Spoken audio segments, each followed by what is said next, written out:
नमस्कार मंडळी, मी आले आहे माझ्या घराजवळच्या पार्कमध्ये.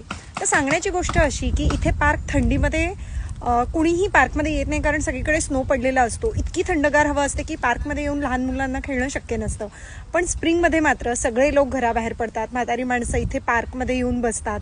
चला तर तुम्हाला दाखवते की कॅनडामधले पार्क आणि माझ्या घराजवळचं हे पार्क नेमकं आहे तरी कसं.